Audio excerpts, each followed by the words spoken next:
newcomers, if there is any.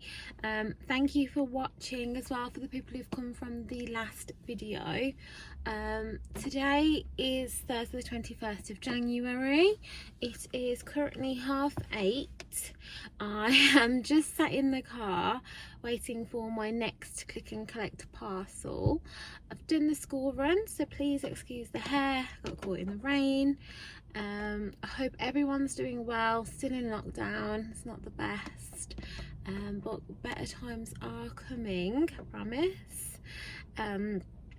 So yeah, so we have a very exciting next 48 hours, as tomorrow it is Sunny's birthday, first lockdown birthday. So planned a little surprise, made it very cute. Balloons, cake, that sort of thing. I will show you guys later the creation that I'm going to make. But also tomorrow we do have a appointment with Create on how to administer the IVF drugs, which is so exciting, because we are finally but surely getting somewhere, I guess.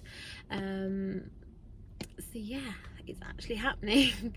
I have also been told by my patient coordinator to expect a call from the egg sharing team, just to explain it a little bit further, hopefully to give me more results, because I still haven't had those back yet. But I know she has been on annual leave for a couple of days, so hopefully before the end of the week or even next week maybe we'll get some idea of what's going on with that. I have also spoken to Dr. Felix last week regarding the sperm analysis results, which she just basically gave us some feedback and said, like, great, fantastic, things have improved in that area. But then she also did say to start taking more vitamins. We originally brought a lot of vitamins when we were trying before the whole IVF. So I did have some to hand anyway, but I have been taking these. Apologies for the battered case, but yeah, so we've been taking these one a day. No side effects or anything like that. The only thing I would say is they do give you a bit of discoloration in your wee, so don't be alarmed if you are taking them. It is a natural side effect, but just making sure we're eating healthy, taking a lot of vitamins, ready for the IVF process, hopefully in the next couple of weeks. But I will tune in with you guys later to show you the surprise for his birthday. I'm hoping it looks super cute, which I'm sure it will. But yeah, so I'll tune in with you guys later. Have a lovely day, and I'll see you all later. Bye.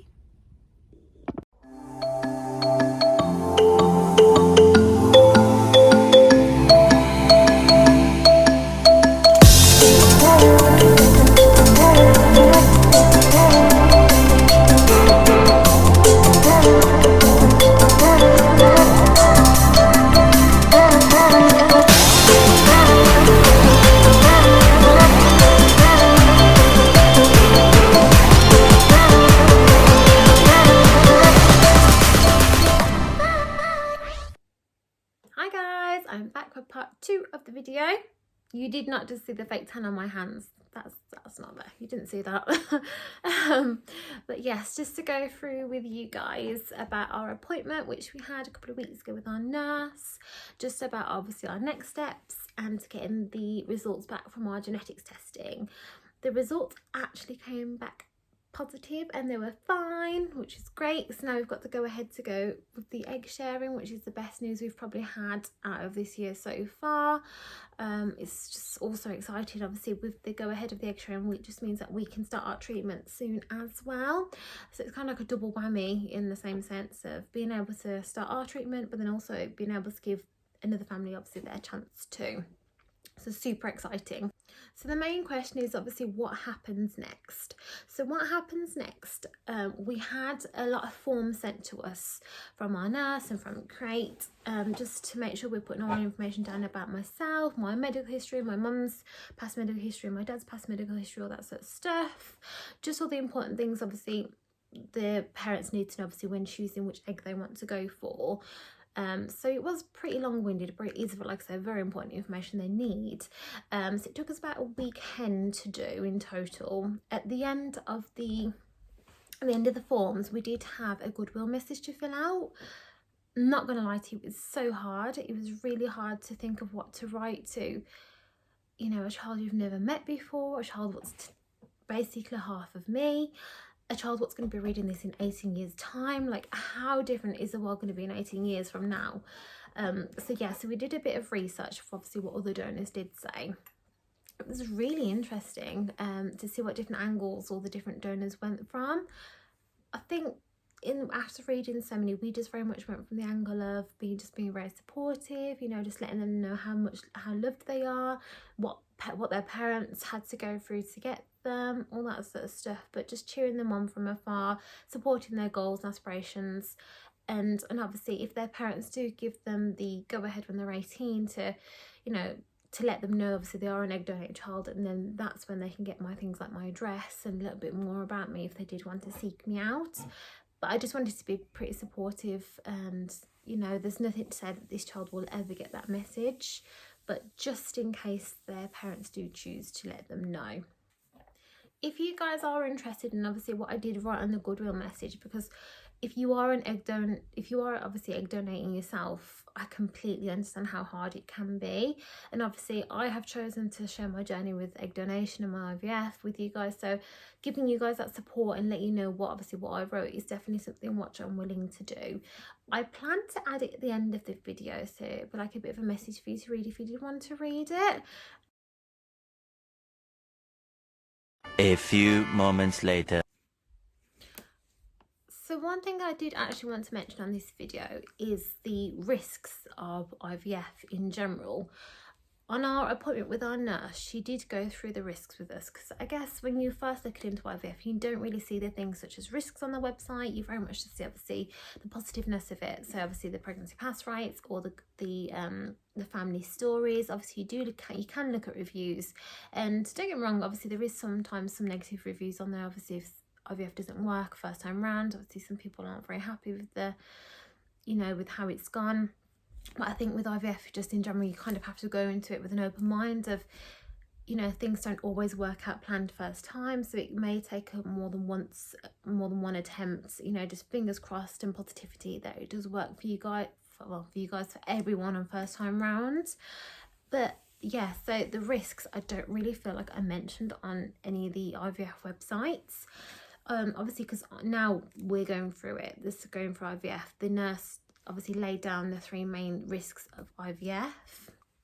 So the first main risk that she did mention, I think it applies to me a little bit more than it may older couples. It's purely because obviously with my age of being quite young and under 25, obviously I have an egg reserve at the moment, which is as the class as a decent egg reserve, so enough eggs on one side, enough eggs on the other side.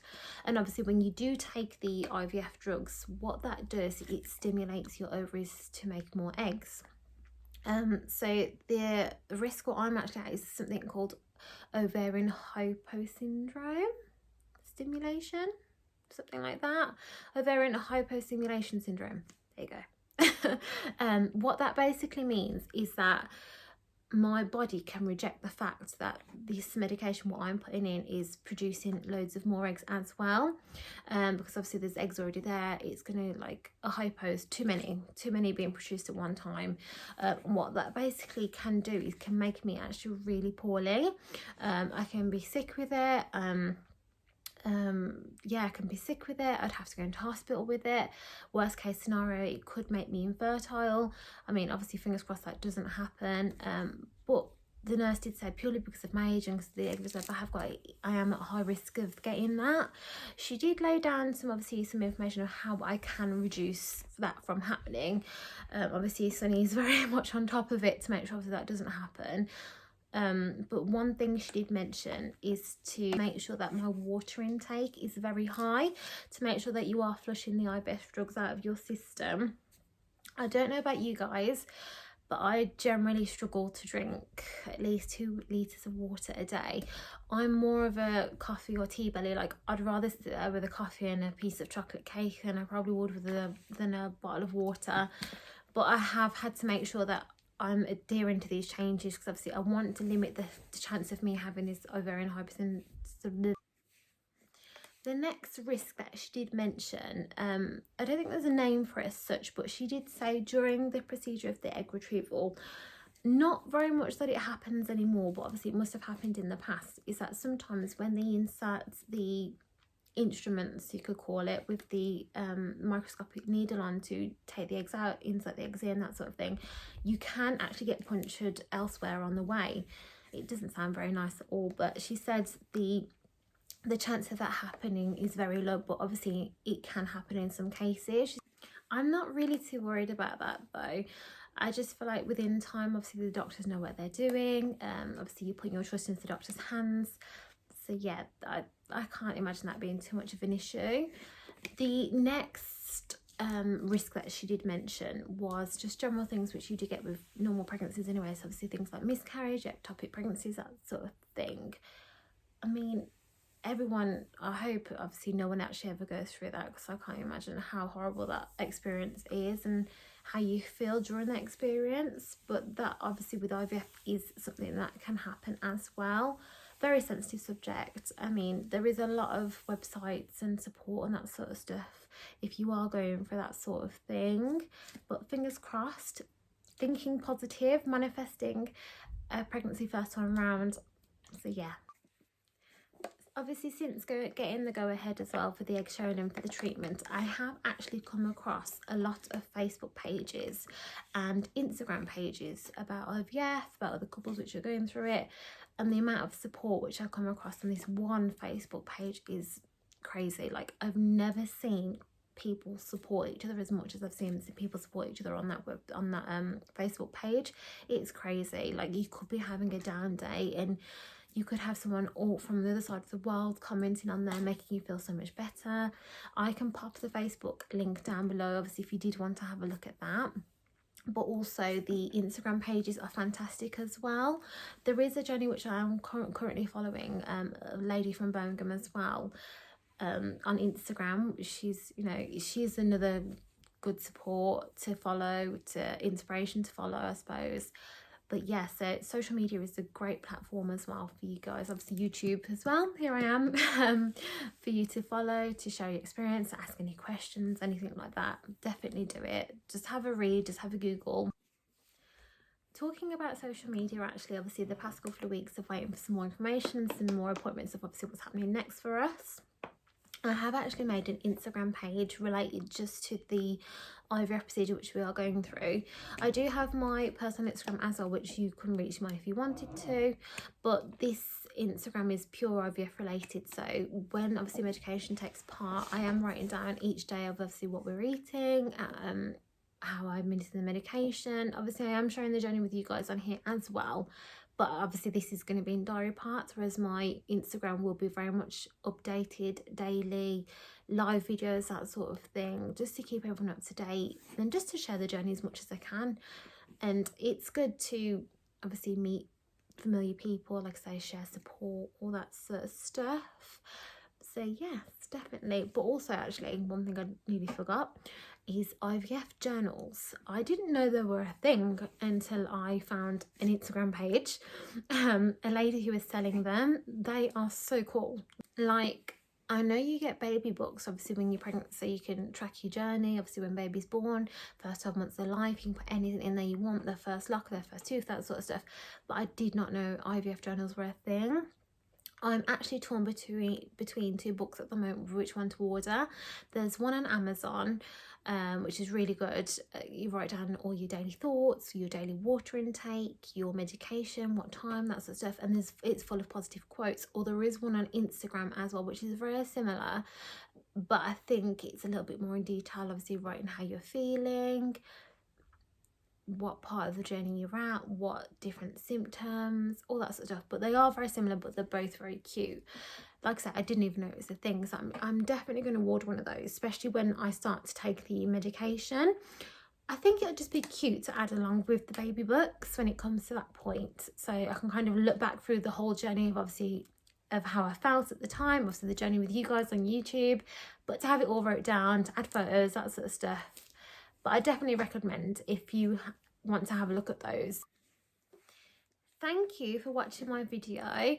I look forward to doing part 3 for you guys too as well. Hopefully at that stage I will have the medication, so I can go through how to administer the medication, what times I'll be taking it, etc, etc. So it will be a little bit more in depth, and I do plan to do it more of a vlog theme instead of being sat in my favourite spot. But yes, so I hope everyone's doing well. I look forward to seeing you all on the next video. The support is crazy. Like, thank you for watching the videos, thank you for the subscribers, and thank you for the followers on my Instagram page. I will log everything down below for you. As before, any questions or anything you want to know, or any websites or anything you want to let me know, please just pop it all down below or send me a message. I'll be sure to read it for you. Thank you guys. See you later. Bye.